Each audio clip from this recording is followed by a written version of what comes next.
Gold drugs બાદ હવે ગાંજાનું પણ કુરિયર કેનેડા, થાઇલેન્ડ અને યુએસએથી ચોકલેટ લંચ બોક્સમાં હાઇબ્રિડ ગાંજાનું સપ્લાય 1.10 કરોડનો મુદ્દામાલ જપ્ત કર્યો. ગુજરાતમાં પહેલા ગોલ્ડ સ્મગલિંગ થતું હતું તે હવે ડ્રગ્સ સુધી પહોંચ્યું છે. અમદાવાદમાં હવે હાઇબ્રિડ ગાંજો ઇમ્પોર્ટ કરવામાં આવી રહ્યો છે. થાઇલેન્ડ, અમેરિકા અને કેનેડાથી કુરિયર મારફતે રમકડા અને લંચ બોક્સની અંદર હાઇબ્રિડ ગાંજો અમદાવાદ મોકલવામાં આવી રહ્યો છે. અમદાવાદ ક્રાઇમ બ્રાન્ચે 1.10 કરોડનો ગાંજો જપ્ત કર્યો છે. કસ્ટમ વિભાગ અને અમદાવાદ ક્રાઇમ બ્રાન્ચે થાઇલેન્ડ, અમેરિકા અને કેનેડાથી આવતા કુરિયરમાં રમકડા અને લંચ બોક્સની અંદર હાઇબ્રિડ ગાંજો હોવાની બાતમી મળી હતી. જે બાદ ક્રાઇમ બ્રાન્ચ અને કસ્ટમ વિભાગ દ્વારા જોઈન્ટ ઓપરેશન શરૂ કર્યું છે અને હાલ આ ઓપરેશન ચાલી રહ્યું છે. ક્રાઇમ બ્રાન્ચે અને કસ્ટમ વિભાગે અત્યાર સુધીમાં 1.10 કરોડનો ગાંજો જપ્ત કર્યો છે. પ્રથમ દૃષ્ટિએ બોક્સની અંદર રમકડા, લંચ બોક્સ અને ચોકલેટ હતી, પરંતુ તેની અંદર ડ્રગ્સ એટલે કે સિન્થેટિક ગાંજો છુપાવેલો હતો. હાલ અમદાવાદ શહેરના અલગ અલગ વિસ્તારમાં ઓપરેશન ચાલી રહ્યું છે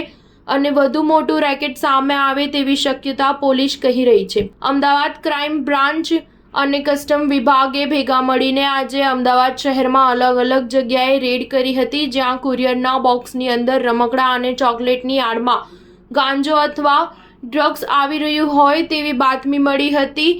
જેમાં સોફ્ટ ટોયઝ, ચોકલેટ, લંચ બોક્સની અંદર સિન્થેટિક ગાંજો મળી આવ્યો હતો. આ ગાંજાની કિંમત 1.10 કરોડ જેટલી થાય છે. આ ગાંજો ભારતમાંથી નહીં પણ અમેરિકા, થાઇલેન્ડ અને કેનેડાથી ભારતમાં આવ્યો હતો. સ્ટાર ન્યૂઝ 7 હંમેશા સચ્ચાઈની સાથે.